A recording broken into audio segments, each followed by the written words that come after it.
Welcome to the Motherhood Alliance podcast, the podcast dedicated to empowering moms and families on their health and wellness journey. I'm Brittany Suttner. And I'm Andrea Rinkus. Together, we're here to explore holistic approaches that go beyond conventional medicine. Each week, we dive into topics that matter most to you. Everything from nutrition and mental health to alternative therapies and natural living. And whether you're a new mom navigating the early stages of parenthood or a seasoned pro looking for new ways to support your family's well-being, you're in the right place. Even better, all of our guests are local small business owners who you can actually talk to and work with. You can learn more about today's guest and connect with hundreds of other health and wellness professionals through our informative and easy-to-use directory at motherhoodalliance.com. Before we get started, keep in mind that this podcast is for informational and educational purposes only and is not a substitute for personal healthcare advice. Please consult your healthcare provider before making any changes based on the podcast content. Thank you for joining us on this journey. Are you ready to help your family thrive? Let's get started. Hi, we are Britt and Drea from motherhoodalliance.com, and we're excited to welcome you to a 4-episode series with Cassie Groeschl, the owner of Wellness That Fits, based out of Green Bay, Wisconsin. Cassie is a registered dietitian and mom of 3 who knows firsthand how draining it can feel to juggle family, work, and the never-ending what's for dinner question. Cassie serves moms and families through customized meal plans, one-on-one coaching, a meal plan subscription, courses, retreats, and more. Outside of work, you'll find her in the garden, fishing, or out on family walks with her husband, 3 kids, and their dog. All right, you guys, it's time to turn up your volume. You're going to love these episodes with Cassie. Let's get started. Hey, everybody. Welcome back to the Motherhood Alliance podcast. We are back here with Cassie from Wellness That Fits. Welcome back, Cassie. Thank you. We are super excited to delve into this episode. We're going to be talking about all about meal prepping, and Cassie is literally the expert in this. She is so good at it, and I know you have several, freebies and courses and all sorts of things that go around this topic. But I do want to point out, if you haven't listened to our first episode with Cassie talking about seed oils, we delved deep into that topic, and I highly recommend taking a listen to that and also downloading her free download pantry guide, which will work perfectly within this episode too. So, all right, let's get into this meal prep thing. So I like to meal prep. I like the idea of it too, most times, because sometimes I'm really good about it, and I'm so proud and I'm so happy when I do it. But then all of a sudden you fall off the bandwagon the next week. Yeah. It's a pain. It's like really hard sometimes. And I think I make it too complicated. You're the expert though. Like, you know how to help women through this, especially moms. Yeah. What do you hear as a dietitian that really specializes in this? What do you hear women coming to struggling the most in this arena with? Yeah, I think it's a lot of different things. I have people that come to me and they're like, I need more ideas. My family's getting sick of the same thing. There are other moms that are just like, I don't have any time to meal prep. We're so busy every single night. And then the weekends, I just want to relax. And they don't want to spend like really any time. But I kind of wonder about that, because it's like, I get that. Like, people are super busy. We have really busy lives. But if you're not meal prepping, I think it actually takes more time, And so it's just the overwhelm too. Like, people just get overwhelmed with the idea of, okay, we have to plan, and then we have to like prep the food, and then you have to serve it in a way that the family likes, which that's a whole topic right there. Of I'll find a meal where I'm like, bingo, this is it, but I don't think the kids are going to eat it. So then you call me and say, Trey, I made this amazing meal. And I'm like, I'll come over and eat it with you. We do that all the time. Yeah. But there's this balance of making it family friendly, but also high quality nutrition. And, right. And like you said, the multiple steps. You have to plan it. You have to shop for it. You have to chop it. You have to, cook it. Help us. Yes. No, it is definitely, it can be really overwhelming, especially when you think about the fact that it has so many steps. But let's kind of break down those steps, right? And so the first part really of meal planning and prepping is the planning process and thinking about what meals to make. And that's like a huge pain point. Like I said, like a lot of people are just, they don't know where to go for ideas. And so planning. And then there's the prepping part. And actually, before I go on to prepping, I just want to mention too, with the meal planning process, I think a lot of moms also, like, it's hard for them to like get to the grocery store. And so I always try to recommend like do like the pickup order or delivery. Just, it's so worth it. It saves so much time. But I would say it's really important to set aside, even if it's like 5 minutes. Let's say you meal prep on a Sunday. You take 5 minutes on a Friday and just really quickly go through your pantry and be like, okay, I already have this, right? Some people call it shop your pantry. So you have X, Y, and Z. And then I keep a running list of items that I need as we run out in the pantry. It just makes it easier. And then just think, okay, this is what I already have. And, using good health practices like thinking about eating leafy greens daily, eating berries daily, increasing nuts and seeds, eating lean proteins, some of these things we kind of know, right? Like people know to do that. It's just like the application process is, the hard part. And so thinking through, okay, I need to have these components. How am I going to plan? I'm going to shop my pantry. I'm going to create a grocery list. I personally use Instacart because I think it is super fast and easy. And then I do like a pickup order. And so that's kind of the planning process that can save you a ton of time. Now, I don't know like what you guys do, but if you ever go to the grocery store with no plan, no thought, gosh, it's a terrible idea. What's in my pantry? I don't remember. And so like you buy extra things. So not only are you wasting more money, but you're also just like stuffing more stuff in your pantry and you can't find the other stuff and then stuff goes bad, right? Oh my gosh. Yep. So, or you go to the grocery store without a plan and you're like, I'm going to eat healthy this week. And so you buy the spinach and you buy like all the veggies and things. And then it sits and wilts in the bottom of your drawer because you don't actually have a plan to use it. Like you don't know how you're going to make it in a certain meal. And so that's why I think laying out and writing down the meals that you're going to make that week is really important. That's just like step one in the process. Now, let's say we take it a step further and we go on to the next step, which is the prepping process. So I think this part is so time saving because, and you can be so efficient in the kitchen if you use the right methods, but by prepping things ahead of time, it just sets you up for success in your week. So instead of like coming home, you're, after work or whatever, and you're just drained, so tired. And then before you even set your stuff down, your spouse, your kids are like, Mom, what's for dinner? And you're like, oh my gosh, do not ask me that question, right? And so like, I think like we get so overwhelmed. I don't know what it is about that question, but like we get so overwhelmed by it. And so at least having a plan, writing down what you're going to make and then having a grocery list, you're like, oh, well, we're going to have this, right? That helps a little bit with like the mental fatigue and that decision fatigue. But then the plan or the prepping process helps it so much more. If you can set aside, even if it's like 30 minutes to start on like a Sunday or some day, just to wash your produce, to cut up whatever produce you need. Like let's say you're going to be making a stir fry and you're going to need rice, you're going to need like the bell peppers, the broccoli, and then chicken. If it's something so simple as just chopping the veggies ahead of time and making the rice in a rice cooker, which is super hands off, that helps you be really efficient with your time. So like, let's say you come home Monday, stir fries on the menu, and you're like, okay, all I have to do is dump it in a pan, right? And just fry it up and it's good to go. And that way it's not like a leftover too, because I know some people just hate leftovers. So, and I have to add something onto that because my husband and I have talked about this numerous times where during the week, my kids right now are school aged. We have soccer, we have cross country, we have all these things on school nights. And he's like, you know what? As long as I can have the Packer game on in the background, I will stand at the counter and chop for you. And I am like, okay, wow. I need to make sure that I'm rearranging my plans to like grocery shop maybe on Friday. And then we have the food in the house on Sunday. So this can be a family effort too of maybe multitasking, of asking your kids if they're old enough or your spouse to help with this. Like this doesn't all have to fall on you, and just figuring out how can they help while still maybe also not finding exhaustion in their arena.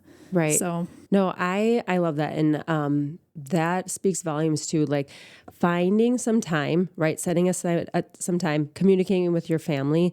And so what I used to do, I have small children. And so like during nap time on Sundays would be my time to prep.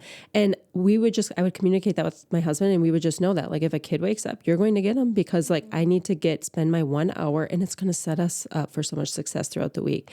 And so I think utilizing everything you can, like caretakers or getting the family involved, Now, it's something funny with getting the family involved, because I was always just like super efficient. Like I need to like utilize my time as best I can, and every single minute counts. And while I still have that mindset, I'm starting actually, as my kids get older, to get into the mindset of we are teaching life skills here. Yes, absolutely. Like we are teaching, like you need to learn how to cut up a carrot. And even if we're using utensils that kids can cut with if they're smaller children, but just like trying to get people involved in the kitchen, because it is a means of self-care for the whole family, for yourself if you're prepping, but also for your family.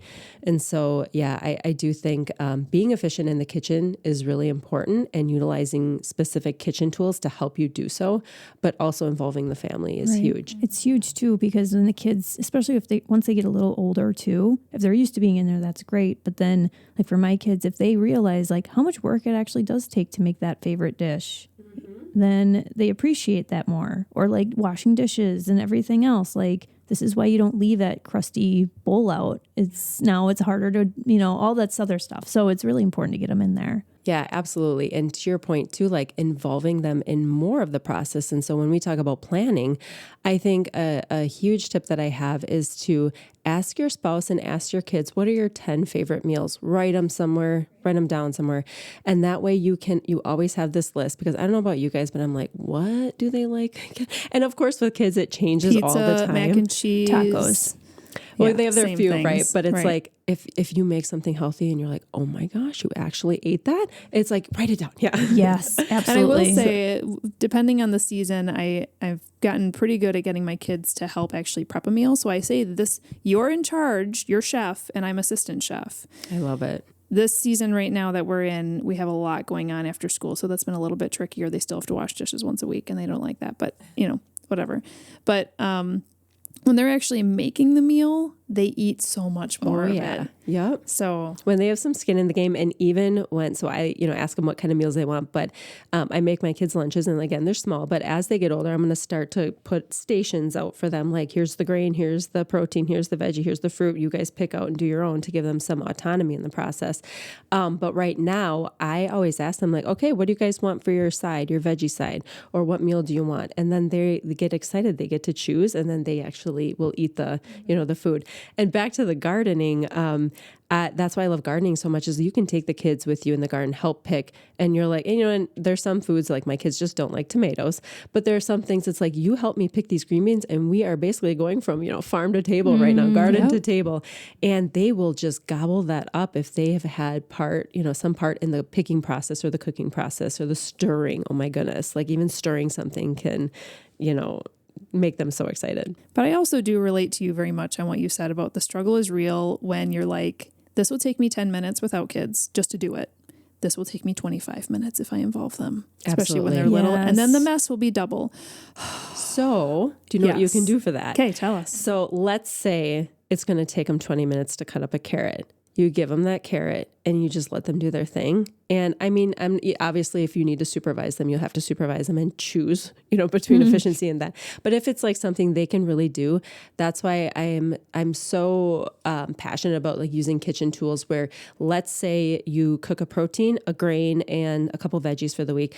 I'm going to put my chicken in the crock pot, let it cook so that I can then attend to a kid who might need my help. Or I will throw rice or quinoa in my rice cooker, or you can do it in Instant Pot as well. I don't have one of those, but a rice cooker, and let it sit, it cooks. I mean, any hands-off kitchen gadgets that you can use is like game changing. Like I can't stand cooking rice over the stove. So that just takes too long and you're constantly stirring it. So hands off things are my favorite. And also with the kitchen tips, I think the order in which you do things really matter too. Like, so I always try to cook the things that take the longest, like roasting veggies or like potatoes, or even like cooking chicken. I start that first so that while that's cooking, I can chop the veggies or have, a kid help with that. And then I'm making like maybe something like a soup or something on the side. And so I'm utilizing all areas of the kitchen. I'm using a crock pot, a rice cooker, the stovetop, and my oven sometimes. Now that sounds overwhelming, but like the cleanup sounds overwhelming. Well, let's talk about cleanup. Yeah. Because like, yes, there is a lot of cleanup, but think about if you were going to make meals daily, how many dishes you would have.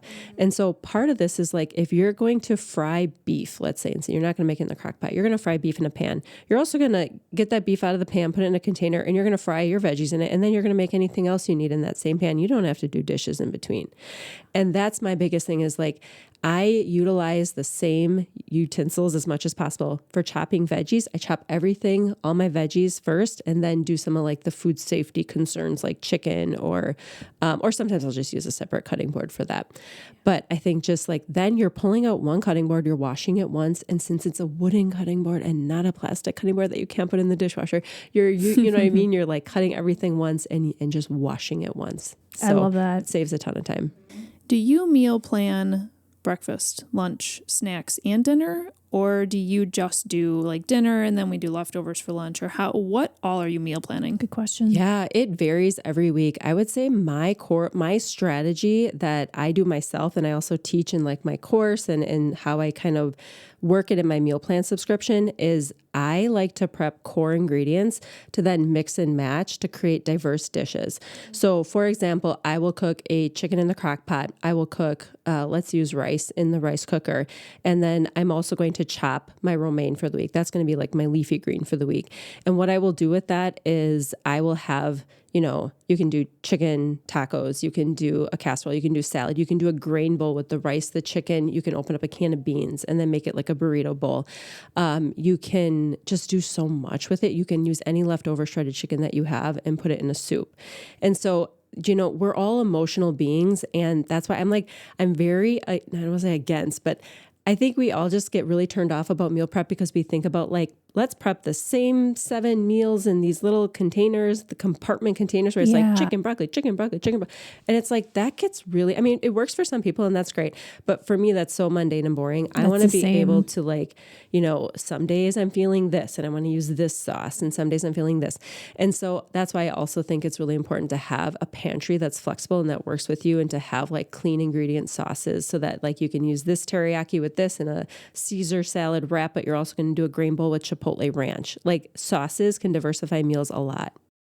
How do you organize your like recipes and your list? Because I'm thinking about if you prep a whole chicken, you have that shredded chicken in the fridge with the rice. Some people are going to stare at that and be like, okay, you just listed off like 6 things you can do with that. Right. Because you're good at this. Yes. So how would you recommend for people to like have, for shredded chicken, here are 6 ideas, and then like organize that so they can just flip open a binder and see like, how do you organize that? Yeah. So I would say because that is kind of like my superhuman strength of being creative. And like, I don't know if you guys have ever watched Chopped on the Food Network where they basically take all these crazy ingredients and just make it a meal. So that is like my superpower. So I don't have an organized fashion that I do it, but I do write down on the fridge, the meals that we can make with X, Y, and Z products. So I'll say, we're having chicken ring and then we're going to have the chicken salad and tzatziki and Greek gyros. And we're going to all use the chicken for this. And what I also do, because yes, you're right. You open the fridge and most people are like, what do I do? And so what I will do is I have these little bins that I got off of Amazon. They're like clear bins and long. They fit in the fridge nicely. I will put all the ingredients for, let's say, the Greek gyros. I'm going to put it all in one container. Obviously the chicken we might use in multiple applications, but then in another container, I will have like, let's say everything we were going to need for the tacos or for the whatever we're going to be having that night. And so that way you just pull the full container out of the fridge and it has the salsa, the cheese, the sour cream all in it. And you take it out and you're like, okay, I just need to grab the chicken and the tortillas from the pantry. I love that. Okay. But I also want to say with that though, even though you organize your fridge very nicely, you'll still have members of your family that open up and be like, what do I, I'm like, thanks for the warning. You pull out the bin. So if you're prepping, let's say you're using the chicken example here on a Sunday, you're doing this. So you're primarily you're prepping all your food, cooking it on Sunday. And this is for you personally and what you kind of walk through in your course. And then you're pulling out these trays throughout the week that are already cooked and you just kind of have to assemble them, right? So if you chop your romaine on Sunday, what is your tip for keeping fruits and vegetables fresh the whole week. Absolutely. So I love romaine as an example because, first of all, it's a leafy green and it is very similar to iceberg lettuce, but just way more nutrients. And so it counts as a leafy green. So for any families that are trying to include leafy greens, romaine is probably your go-to. But with romaine, I chop it all. So what I do is I wash the leaves. You can use a salad spinner, but I use just like a dish towel, and I pat everything dry. I chop it up. I put a piece of paper towel down in the container, and then I put my chopped romaine on top of that. And I only do it like so thick because then I need another paper towel. And I have done this, and it actually keeps. So I've done it in containers, but I've also done it in reusable plastic bags. And as long as you divide the layers with like a piece of paper towel, it keeps for more than a week. Really? I mean, you have to like wring out the water really well. But yes, that paper towel absorbs it really well. Now, I also want to mention this too. If you see one brown spot on a piece of lettuce, in my head, that is still fine. Now, if you start to have like smells and it's really getting like slimy, yeah. Obviously you don't want to use that. But I think we have such a food waste problem in our nation, and people are just like, oh, I can't eat that. There's this little brown piece. And I'm like, this is half of our problem. Why we have so much food waste. It's like, it's still fine to eat. The reason it turns brown is because of oxidization in the cells. So it's still fine to eat unless it smells really bad or there's mold growing on it or something like that. So anyway, that's how I keep romaine really well, and leafy greens like that. Now, berries, you really only want to wash them right before you're going to eat them. Otherwise they get soggy and gross. But for other veggies, like carrots are so easy. They keep really well. Cucumbers, I will use within 3 days. If you're going to chop them ahead of time, use within 3 days because they do get kind of slimy. But yeah, I would say most produce keeps really well. And then like apples and things that you do see browning, you could put a little lemon juice in it or lime juice or something, and it helps it a lot. And to round out this episode, I do want to bring it back to kids because they can be challenging when it comes to pickiness or, as moms and parents who are just so passionate about trying to get health and nutrients into our kids, it can be really hard. What are your sneaky tips for getting little pieces of veggies and fruits into their diet? So we talked a little bit about smoothies, but what else are you doing to make sure that your kids are getting some of the nutrients that maybe they wouldn't normally just eat by themselves? Yeah, this is a great question. Obviously, I get this a lot. And I pack my own kids' lunches right now. So they do cold lunch. And I try to have like a leafy green or maybe like an egg muffin with like little chopped up tiny pieces of kale in it. Now, it's not every day. But what I try to do is dinner time has to be like one of the most nutritious meals. Breakfast, I have kids, one of my kids will eat regularly energy balls, which are just jam-packed with chia, hemp, just flax, all these amazing ingredients. So he gets really good nutrition in the morning. But also like in terms of leafy greens, modeling the behavior as parents is one of the best things that you can do. Now, kids they have more sensitive palates and they like sugar more. That's just like their brain chemistry. And so they are gonna want the sugary foods. But I do think modeling it, making sure that you have a salad, you're eating the foods that you say they should be eating is one of the best things that you can do. Are they going to say no? Are they going to do this? Yes, they still will. I don't have a magical answer for getting kids to eat all the foods. But one more thing that I will say, so modeling good behavior. And also we tend to give our kids snacks all the time in our society. All the time. And it's hard because, like after school, they're fried, like they're just tired. They just want a snack. And I would say, make sure the quality of your snack is really well. And also a tiny, small snack is sufficient because guess what? They are eating a large snack. And then of course they don't want dinner. They're not going to eat their dinner. Last night, my kids had no snack. And when they got home from school and they were starving, and that was great. They felt it in their bellies, what it feels like to be hungry. That's great. They're learning from their hunger and satiety cues. And so then they were, eating the romaine, we had nachos, so eating the chicken and the romaine. My one child like hardly ever eats chicken. And so I think like making sure that we make sure our kids are hungry for meals is huge as well. Yeah, I also, with that too, I feel like we're setting them up better for teenage adulthood too, because if we're constantly snacking, you bring those habits in to the future too. So, Absolutely. I don't know, just a thought. And one more thing with that too, I actually just saw something, and this is a great idea as well. If you do have that problem where maybe like your family spouse, you guys tend to eat a little bit later, like 6-7 o'clock, which is a little late, but I mean, some families do that. And so your kid almost like needs a snack at that 3-4 o'clock. Move the nutrition to up for like earlier. And so instead of like a sugary snack or like goldfish or whatever it might be, carb heavy, make sure there's protein included in that, and make sure it's like something super nutritious like energy balls that you can control the ingredients in and that still taste good. Or you can almost do like a mini supper and then kind of swap it. And then supper time with the family, so you're still having that family connection, is going to be more of like, oh, let's have a little snack, a little thing to round out, the meal. Here's maybe where you can introduce some like the goldfish or something that I just know that's a common one that a lot of, people give their kids. But I think just making sure that they're eating nutritious foods when they're hungry, that is a good time to get it in. And for those of you who are listening, Cassie did write a blog on the Motherhood Alliance website called Back to School Meal Prep Routine that saves your sanity and your health. So obviously she knows her stuff. Go check out that blog. You can read a little bit more there. She also has a Busy Mom meal prep guide. Can you tell us a little bit about what that is? Yeah, so in that guide, I walk you through how you can prep core ingredients to create diverse meals using different sauces and a couple extra add-ins. And I'm actually prepping. I spend about 30 minutes prepping the food, and I want to say 7 or 8. I can't remember off the top of my head. There's 7 or 8 different meals that you can make from that. And so even if you have 30 minutes to set aside on a Sunday or whatever meal prep day you have, you truly can create really diverse, delicious, nutritious meals for your family. I love that. And Cassie has generously offered 50% off your first month of the Wellness That Fits meal plan subscription. So she has a meal plan subscription. Is this monthly? Yes, it's monthly, and you get the meal plan delivered to your inbox weekly, just so that there's not enough, or there's not as much overwhelm, because Awesome. Things get lost. So you can get your first month 50% off. So thank you for offering that, Cassie. The promo code, if you want to take advantage of that, is MA50. But one more question just to finish out this episode is, like Drea had mentioned in the very beginning, I think so many of us, we meal plan, we put the meal on the table and we're like, this was so nice. When we planned it out, we knew what we were having. Execution, look how beautiful it is.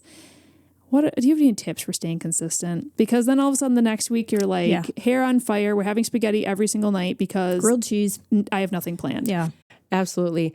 First of all, I want to start with give yourself some grace. We're doing the best we can. Certain seasons and certain weeks look different, and you are feeding your family. So first of all, take off some of the guilt. Some weeks are going to be a little bit worse, quote unquote, worse than others, right? Some weeks are going to be more nutritious. But I would say if you do have a crazy busy week coming up, when you're at the grocery store, instead of like thinking I need to home make everything, grab the pre-chopped veggies, grab the pre-chopped romaine, get the rotisserie style chicken, and piece together your meals. Get some corn tortillas, get some naan bread or whatever, and you can make a whole bunch of different meals with like pre-prep things. And try to buy organic if you can, if your budget allows. Otherwise, wash the produce and things really good. But just pre-chopped and pre-washed things help immensely for those crazy busy weeks. Awesome. Perfect. This episode was great. I'm going to go back and listen to it a couple times and just... I'm inspired. Make my plan. Yeah. Everybody go make their plan today while you're thinking about it. All right. Well, we do have 2 more episodes coming up with Cassie. So I'm really excited that we're only halfway through with gaining her knowledge because she has a ton of it. Next up, we're going to be talking about being nourished after you have a baby, what to eat for healing, energy, and milk supply. And I can tell you, if you're out of that season, you're probably still going to want to listen to this because that is a time in your life when you need in-depth, focused nutrients. And so why not apply a lot of these principles into your life in general, and or share it with somebody that you know who is in that season. And then in episode 4, we're going to be talking about the importance of family meals and what that can do for your mental and physical health. We can't wait for those ones. They're coming up next. If you enjoyed this episode, would you consider leaving a rating or review or sharing it directly with a friend who could benefit from the information? We know that you're a busy mom or caregiver, and our goal is to make your life easier by bringing tips and tricks directly from experts into your earbuds. By sharing this episode with someone you love, you can play a critical role in helping to make their life easier as well. We appreciate your time and thank you for being a part of the Motherhood Alliance family.